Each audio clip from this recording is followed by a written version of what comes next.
Fala pessoal, bora dar continuidade ao nosso tópico sobre a Índia, ok? Pois bem pessoal, quando nós falamos em Índia, nós temos que recorrer um pouco aos aspectos históricos para entender um pouquinho como é que funciona esse local tão conturbado do globo, tá? Primeiro, entre aí o século XVIII e século XX, toda essa região que vocês estão vendo da Ásia Meridional, pessoal, foram colônias britânicas, certo? Tanto é que era chamada até de a maior joia da coroa, né? Por quê? Porque você tinha ali muitos recursos naturais, tinha ali temperos, tinha toda uma questão cultural que foi muito aproveitada aí pelo Reino Unido, pela Inglaterra, certo? Pois bem, galera, 1947, nós temos aí o processo de independência, que foi liderado aí pelo Mahatma Gandhi, vocês podem ver depois aí no livro, aí tem uma fotografia dele, tá? Acabei não colocando aqui na apresentação. E o Gandhi ele era adepto, pessoal, da chamada desobediência civil. O que é isso? Uma resistência pacífica. Eles queriam o processo de independência, mas sem a utilização de armas, sem violência e sem derramamento de sangue.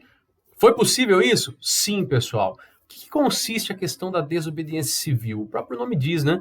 Por exemplo, Gandhi pedia para a população local não consumir produtos ingleses, não pagar impostos aos ingleses, não respeitar leis de trânsito dos ingleses. Ou seja, pessoal, era uma maneira ali de mostrar o descontentamento da população local para com o colonizador, certo? Lembrando que nós estávamos aí num contexto de final da Segunda Guerra e muitos países do mundo, principalmente da África e da Ásia, conseguiram aí o seu processo de independência, certo? Pois bem, no primeiro momento tivemos a formação de dois estados. Um estado hindu, que nesse mapa que vocês estão vendo aí é a Índia propriamente dita, tá? E um estado muçulmano, só que esse estado muçulmano, pessoal, ele recebeu o nome de Paquistão, só que ele era dividido em duas partes. O Paquistão Ocidental, que é esse que vocês estão vendo que está escrito Paquistão aqui no mapa de baixo, tá? E Bangladesh era chamado de Paquistão Oriental, pessoal. Então você tinha ali praticamente um país separado, dois países separados aí por um, que seria a Índia, né? Dois países muçulmanos separados por um hindu. Lógico que isso não ia dar certo, né, pessoal? Tanto que o Paquistão Oriental, alguns anos depois, em 1971, faz um processo de cisão junto ao Paquistão e torna-se Bangladesh, certo? Pois bem, essa porção do globo, pessoal, apresenta uma diversidade muito grande, como nós já falamos na aula anterior, tá? Na questão religiosa, você tem hindu, você tem muçulmano, tem cristão, sikhs, budistas, entre outras religiões locais, certo? Sem contar a heterogeneidade étnica e a heterogeneidade linguística, pessoal. Tem muitos dialetos. Só para vocês terem uma ideia, são 14, olha lá, 14 idiomas nacionais e 1.600 idiomas, dialetos locais, pessoal. É um caldeirãozinho cultural. E lógico que é onde você tem toda essa questão cultural multifacetada, obviamente isso vai gerar o que nós chamamos de conflitos e, consequentemente, movimentos separatistas. E a Índia não foge disso, tá, pessoal? Aqui eu estou colocando as principais para vocês, ó. Ao extremo norte, nós temos a região da Caxemira, pessoal. A Caxemira, olha que negócio curioso. Hoje, dividindo ela em três, tá, pessoal? 2/3 pertence à Índia e 1/3 pertence ao Paquistão. Só que a maioria é muçulmana. A Índia, a maioria é hindu. Por isso que o Paquistão reclama internacionalmente que a Caxemira é dele e não da Índia, certo? Só que é uma região, pessoal, em litígio, né? Ou seja, os dois países querem o controle. Por quê? Por ser uma região mais elevada, você tem mananciais, nascentes de rios, certo? Tem ainda incidência de urânio, ferro e carvão, pessoal. Então é um subsolo muito rico. Tanto que essa região é importante que uma parte dela a China já anexou já há muitas décadas, tá? E ninguém nem contesta a parte chinesa, que é para não arrumar confusão, certo? Além da Caxemira, pessoal, um pouquinho ao sul dela tem o Punjab. Punjab é o local, galera, onde tem uma etnia chamada Sikh. E essa etnia Sikh, ela tem uma religião própria, um sincretismo ali entre religião hindu e islâmica. Eu, particularmente, eu não consigo vislumbrar uma coisa tão fácil, né? Porque o hindu é politeísta e o islã é monoteísta, mas eles conseguem fazer um sincronismo aí, em torno aí de 1,5% da população indiana, ok? E lá no extremo sul nós temos a região de Tamil Nadu, né? Onde nós temos a etnia aí dos tamês, pessoal. Os tamês aí buscam também o seu processo de independência, só que assim, a formação do país deles não seria somente o sul da Índia, mas também o norte do Sri Lanka, certo? Também o norte do Sri Lanka. Síria o quê, professor? Tá ali, pessoal, dá uma olhadinha no mapa ali, ó, uma ilha ali, um pequeno arquipélago ali ao sul da Índia, ok? Agora sim, galera, vamos aí para os chamados aspectos econômicos da Índia. Quando nós falamos em aspecto econômico, uma coisa tem que entrar na cabeça. O Estado indiano, galera, é um Estado empresário. O que significa isso? O governo indiano, pessoal, ele age muito forte nos setores estratégicos, como é o caso do setor de energia, como é o caso do setor de transportes, o setor de telecomunicações, ou seja, é o governo que toma parte dessa área da economia, tá? Agora um pouco menos por quê? Porque a partir da década de 90, assim como aqui no Brasil, eles também se abriram aí para novas políticas ditas neoliberais. Só que mesmo com essa liberalização, o governo indiano ainda tem uma forte pressão sobre a economia lá, tá, pessoal? Setores estratégicos, tá? Energia, transportes e telecomunicações, ok? Pois bem, pessoal, mediante essas políticas aí neoliberais, a Índia ela conseguiu um certo desenvolvimento, tá? Da década de 1990 para cá. Mas também tem coisa que não tem muito a ver com a ideologia econômica, mas sim com investimentos diretos, né, pessoal? Investiu muito em educação, investiu em ciência, investiu em tecnologia, buscou diminuir a participação do Estado na economia, entrar mais com a questão do mercado, né? Só que ainda é um grande desafio, pessoal, para os indianos conciliar o crescimento econômico com o crescimento ou desenvolvimento humano, tá? Isso é um desafio para todos os países do globo, não, tá, pessoal? E não só para a Índia, ok? Pois bem, hoje é considerado um país subdesenvolvido emergente, é considerado uma potência industrial, tem até uma automobilística própria, que é a Tata Motors, certo? Muito forte em setores como a siderurgia, têxtil, mecânica. E olha que detalhe importante que coloquei para vocês, pessoal, indústria farmacêutica.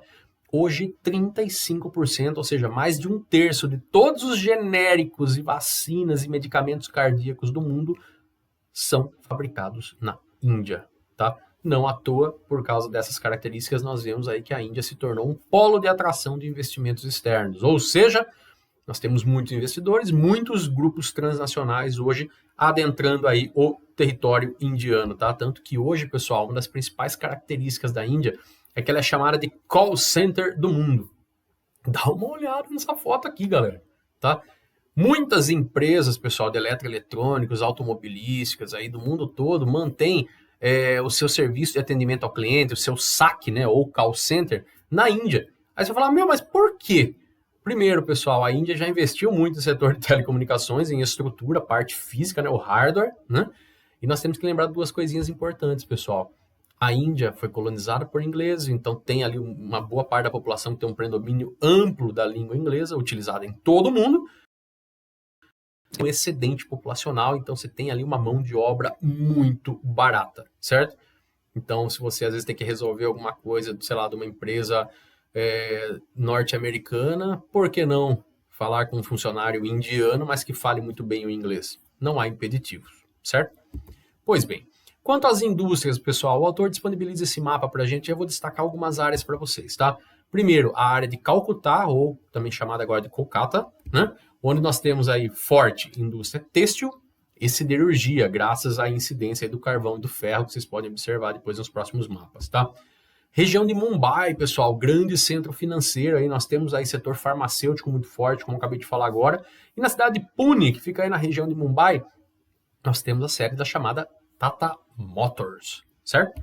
E lá no sul do país nós temos duas cidades importantes chamadas Bangalore e Chennai. Pessoal, essas duas cidades hoje juntas a essa região formam um grande tecnopolo. É aí que nós temos a indústria mais avançada do território indiano, tá? As indústrias mais modernas, seja ali no setor nuclear, que sim, a Índia investe em tecnologia nuclear, setor mecânico, químico e também informática, certo? Quando nós falamos em indústria indiana, pessoal, basicamente, eles tiveram 3 momentos distintos, tá? Primeiro, eles começaram desenvolvendo software para a companhia internacional. Ou seja, a pouca produção que eles tinham ali, o papel que eles tinham na divisão internacional do trabalho era essa, desenvolver software para a companhia internacional. Com o tempo, pessoal, graças a essas características que eu falei para vocês, de um forte setor de telecomunicações, mais língua inglesa, mais mão de obra barata, nós vimos aí muitas empresas internacionais, transnacionais, transferindo o seu call center ali para a Índia, tá? Só que nós temos que lembrar que essa fase aí, pessoal, esse tipo de trabalho é de pouco valor agregado, ou seja, paga-se muito pouco, tá? é aquela coisa que realmente é terceirizada, certo? Que a empresa não quer fazer, isso é mais barato passar para outra, tá? Só que isso daí foi evoluindo, pessoal. Hoje nós vemos o quê? Nós vemos até mesmo centros de pesquisa e terceirização de serviços mais complexos dentro do território indiano. Então nós vemos aí, passo a passo, a Índia, ela está conseguindo aumentar a sua participação no que nós chamamos de divisão internacional do trabalho. Se antes era só com trabalhos assim com pouco valor agregado, eles estão começando a agregar mais valor à sua produção, tá? Isso significa que estão conseguindo o quê? Se inserir melhor no mercado internacional, ok? Sobre a agricultura, pessoal. Quando nós falamos em agricultura na Índia, nós temos que lembrar uma coisa claríssima, tá? O maior desafio do governo indiano hoje é a questão da fome endêmica. O que significa isso? Os caras não conseguem produzir para manter a sua população. Simples, não conseguem produzir tudo que precisa. Tá? Ah, professor, mas tem gente pra caramba. Sim, esse é um dos fatores, pessoal. A população é muito grande, tá? Mas nós temos que lembrar também a questão da estrutura agrícola, pessoal. Por quê? Porque eles têm dois tipos de agricultura. Uma é de subsistência, baseada ali no sistema de jardinagem, tá, pessoal? Uso intensivo de solo, trabalhado na região dos vales, deltas fluviais, até mesmo nas encostas, lembra que o terraceamento, usa muita mão de obra, usa técnica tradicional, familiar, principalmente o que? Consumo interno, arroz, trigo, soja e milho, utilização própria. Só que a outra face da agricultura, qual que é? A mesma coisa que acontece no continente africano, galera. Você tem a agricultura comercial, plantation, ou seja, itens de culturas tropicais, monocultura que ocupa áreas gigantes que poderiam ser utilizadas para a agricultura de grãos, por exemplo, só que para quê? Voltados para exportação. Então você utiliza boa parte das terras do seu país para produzir para outros países. Essa que é a sacada, né, pessoal? Então aí está o problema, né? Muitas terras do seu país acabam sendo utilizadas para produzir itens para outros países. E com isso você não utiliza as melhores terras para a produção própria, tá?